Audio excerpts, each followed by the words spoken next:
Oké, in deze video ga ik opgave 16 uitleggen. Dus opgave 16. En dan opgave 16 gaat over de dataset studentenenquête. Ik ga eerst mijn werkdirectory, bij R moet je eerst naar werkdirectory gaan. Dus dan zeg ik session set werkdirectory choose directory. En dan wil ik in deze folder werken. Dus dan zeg ik open. Dus als dit verkeerde folder was, dan moest ik even openen. Maar dit is mijn goede directory. Open, dan komt hier set wd. Dan kopieer ik dit en plak ik hier. Ga ik dit uitvoeren. Command enter. Ik zit nu in mijn werkdirectory en dan ga ik mijn dataset loaden. Load en dubbel aanhalingstekens. De naam is studentenenquête. Is makkelijker als ik dat kopieer en plak hier. Dus studentenenquête, de naam, geheel kopiëren en dan plakken. Met deze dataset wil ik werken. Dus uitvoeren. Dan zie ik hier dataset studentenenquête. De naam is iets anders dan hier, maar dat maakt niet uit. Ik moet dan met deze naam vervolgens werken. En dit betekent 271 rijen of waarnemingen en 13 variabelen, de kolommen. Deze dataset bevat 13 variabelen. Nou, nu kan ik opgaven maken. Ik ga nu 16a doen. 16a. 16a zet de gegevens om in een Excel-tabel. Nou, dat doen we niet met Excel, dus 16a overslaan.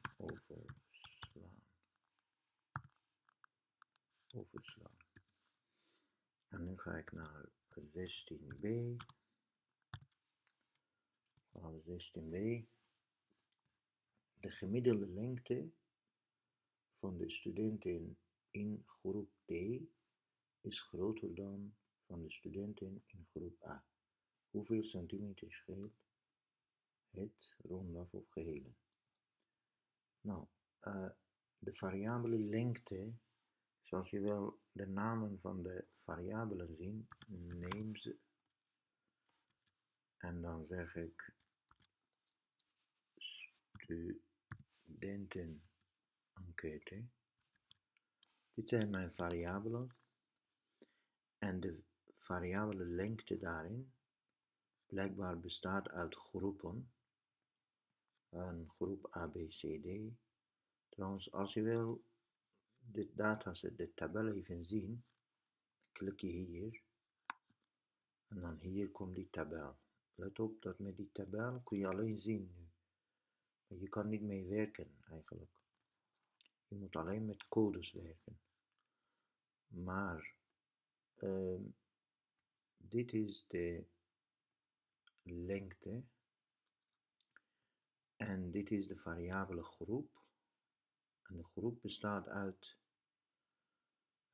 A, B, C, D, E.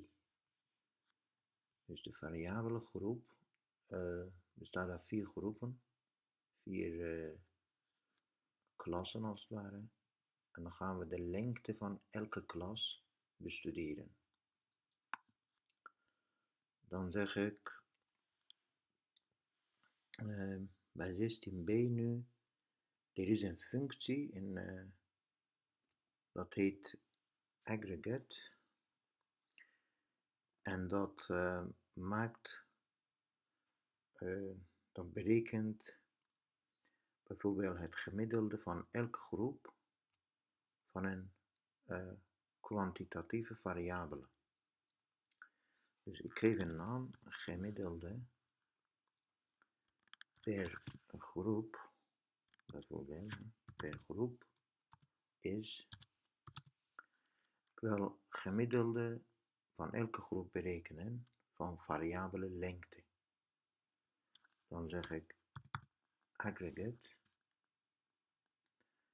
en dan lengte, dus variabele lengte.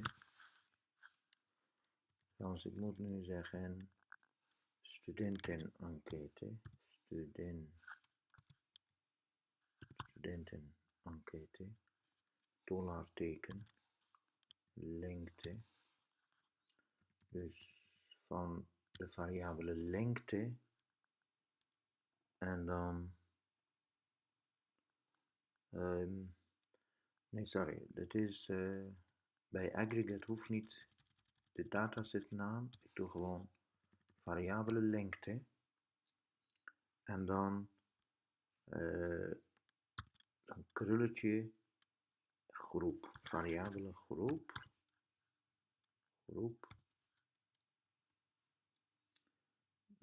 komma, de dataset, studentenenquête, komma, gemiddelde. Gemiddelde heet min. Nou, wat er eigenlijk staat hier, deze willekeurige naam, ik wil van de variabele lengte, gemiddelde lengte van elke groep berekenen. Dus gemiddelde lengte van elke groep. Ik ga dit even uitvoeren.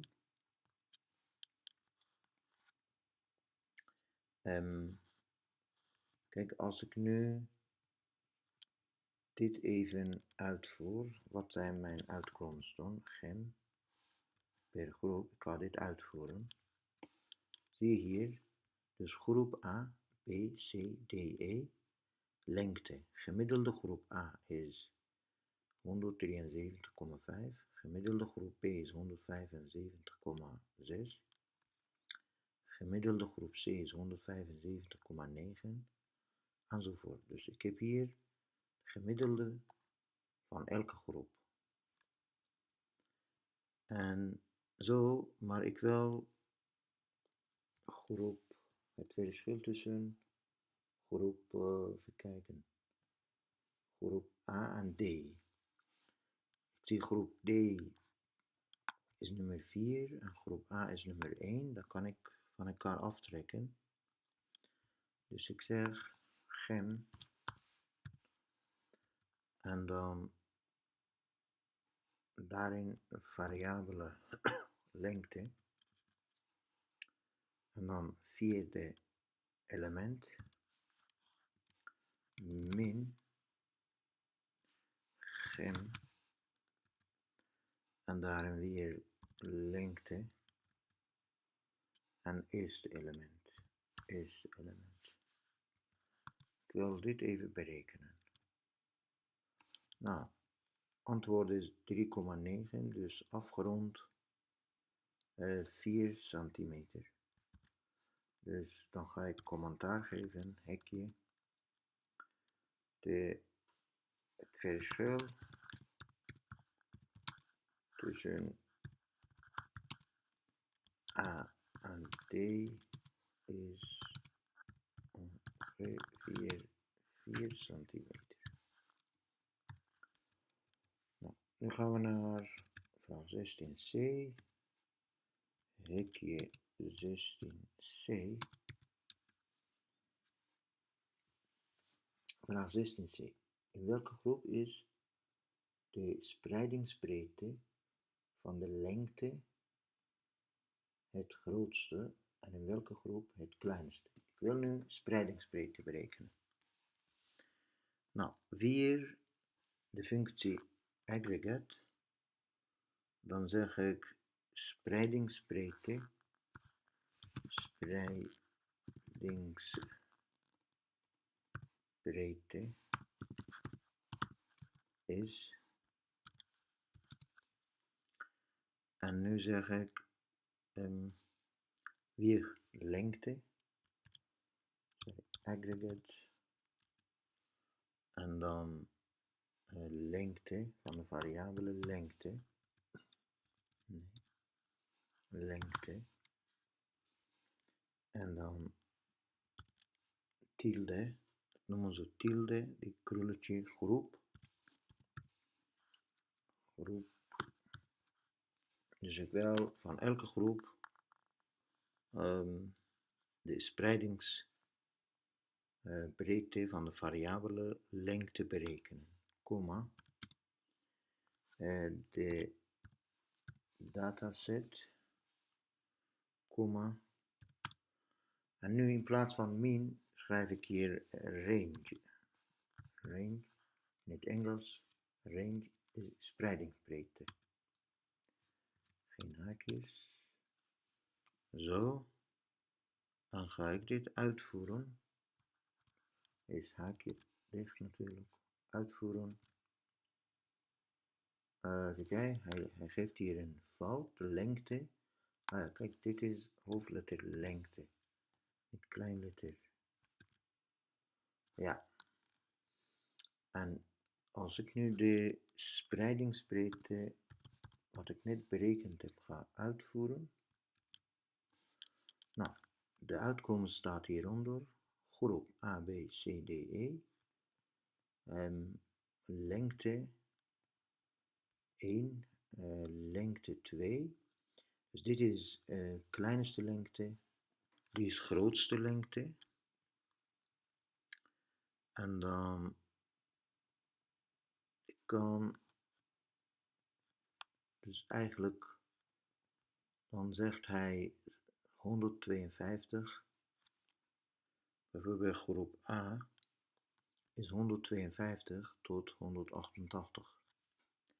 Groep C is 137 tot 198.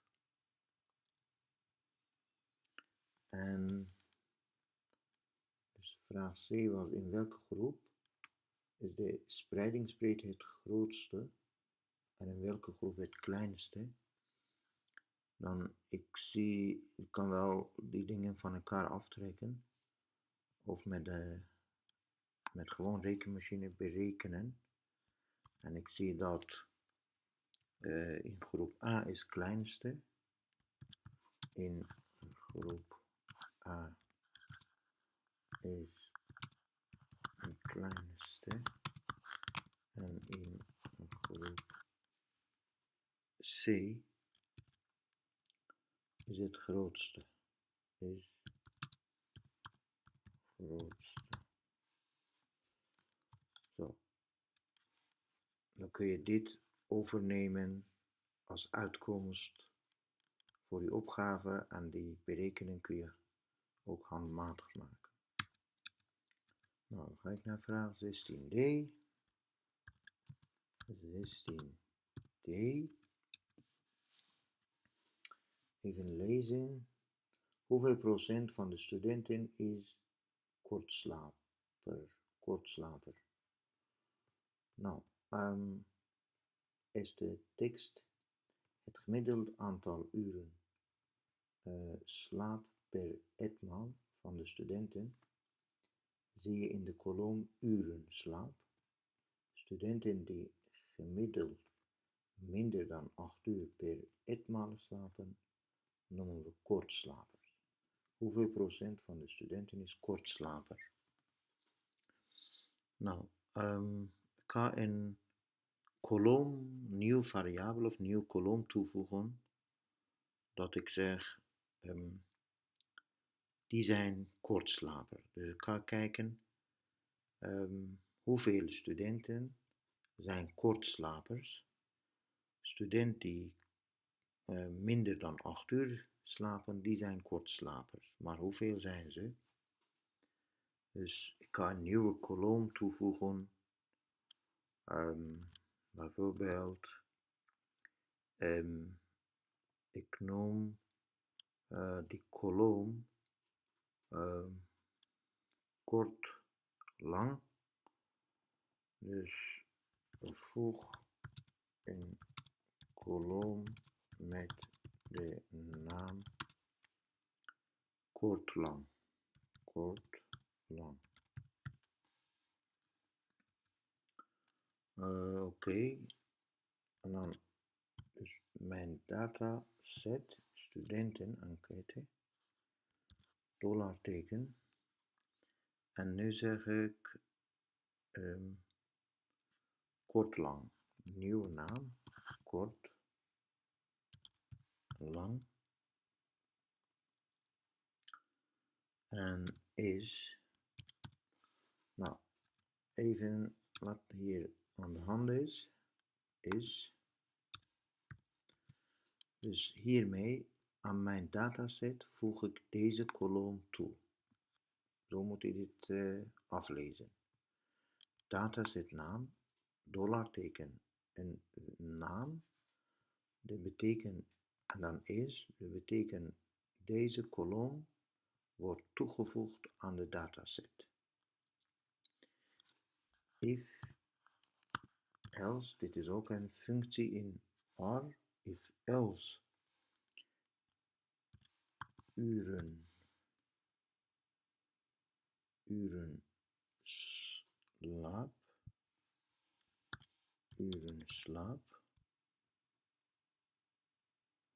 kleiner dan 8,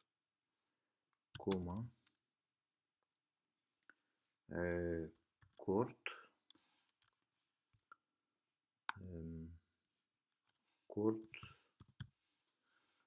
en dan komma lang. Nou, dit betekent, deze kolom wil ik toevoegen. In die kolom, wat moet in die kolom eigenlijk staan of zijn? Welke getallen? If else, de functie in deze kolom moet kijken.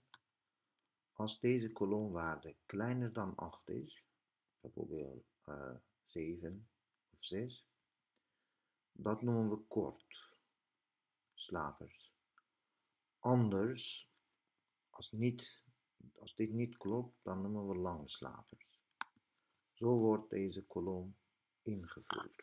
Dus even uren slapen, dus ik moet hier natuurlijk $teken en mijn studenten nog mijn dataset opgeven.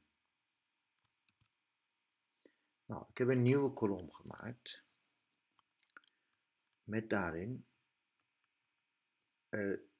studenten die minder dan 8 uur slapen, noem ik kort. En studenten die dit niet geldt, dus langer dan 8 uur of 8 uur, dan noem ik lang. Nu, hoe lang is deze kolom, nieuwe kolom? Totaal is wel de lengte van kort lang. Studenten $teken kort lang. Dit is mijn totale aantal studenten. En dan deel is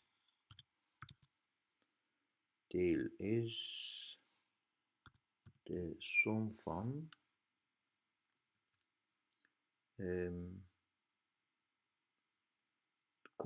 kortslapers. Dus studenten en dan $teken, de kort lang.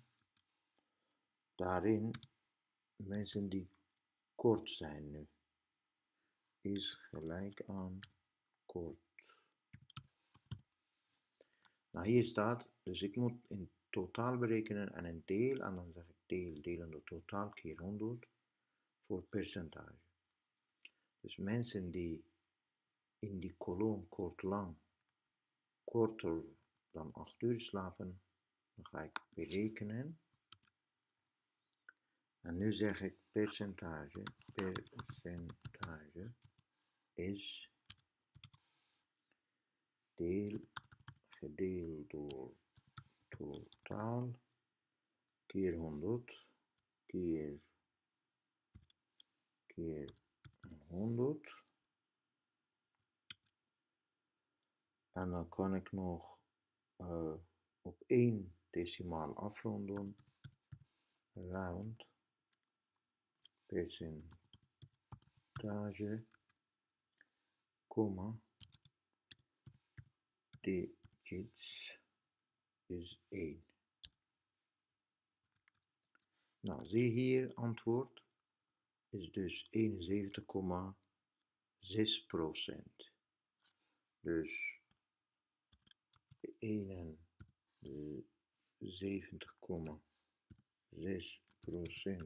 van de studenten zijn kortslapers.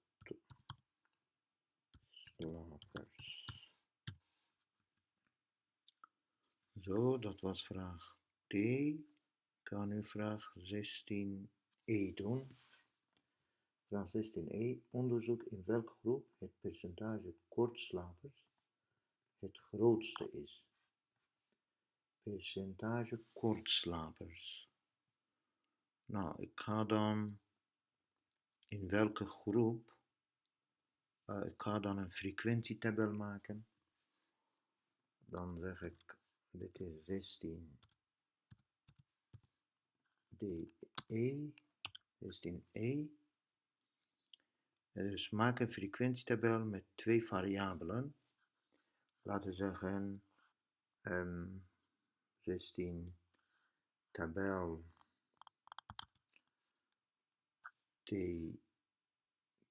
tabel of frequentietabel is, dan zeg ik table, het is ook functie in R, table, dan maakt een kruistabel. Nou, studenten enquête en dan kort lang, $teken kort lang en dan groep, komma, groep. Dus wat ik hier doe, is dat een frequentietabel maak ik met mijn de variabelen kort lang en groep. Object groep not found. Dus ik moet hier nog ook studenten enquête, enquête,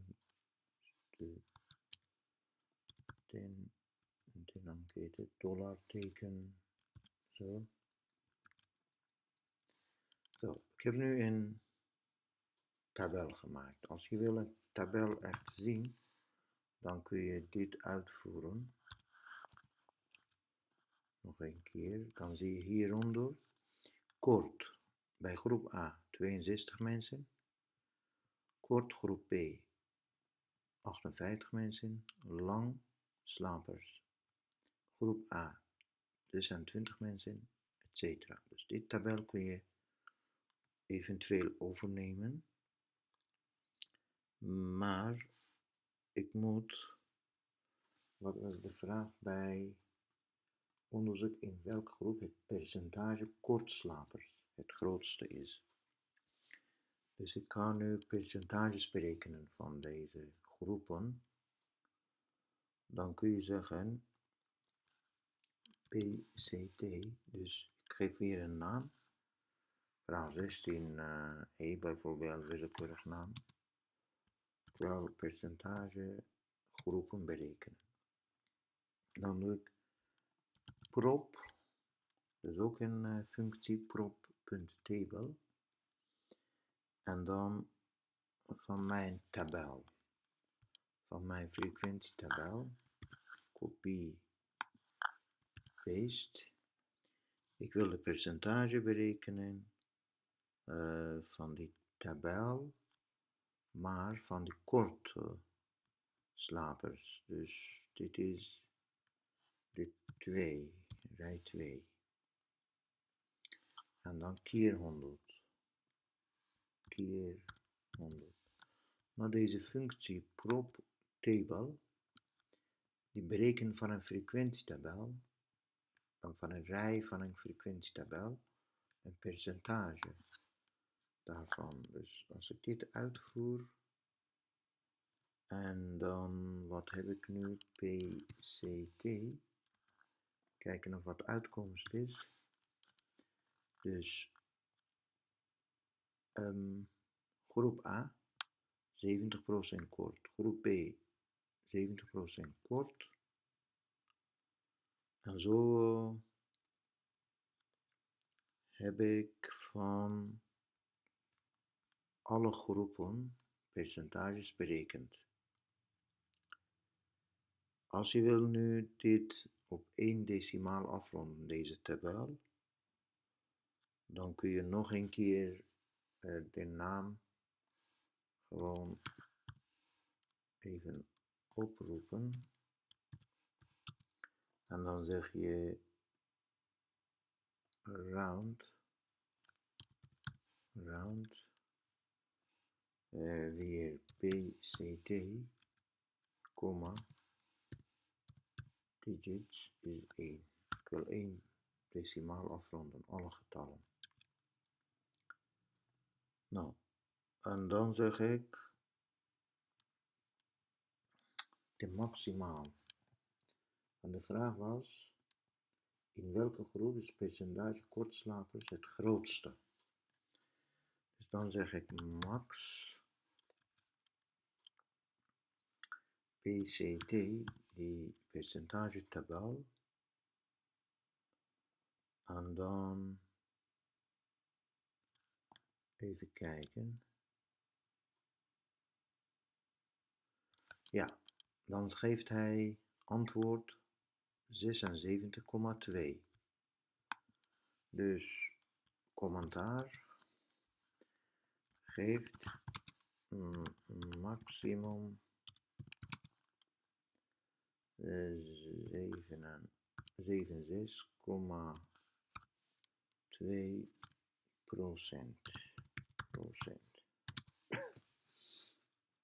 Even kijken. In welke groep? Dat is dus groep C. Dat is groep C. En dan even kijken. Als ik hier dit doe, wat geeft hij dan? Nee, dat heeft geen effect. Dus dat was correct. Nou, laatste vraag van 16. 16F. 16F. Even ruimte maken hier. 16F.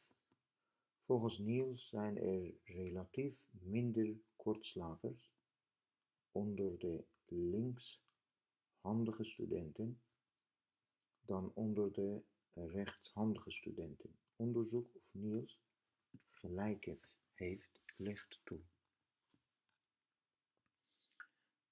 Maar ik maak weer frequentietabel en dan kijk ik of de aantallen kloppen.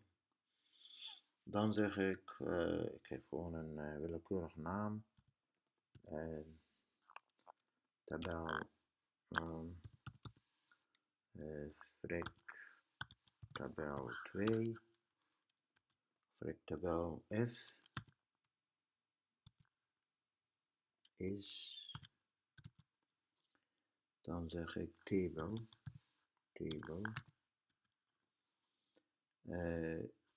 kort lang, studentenenquête, $teken, kort lang, komma,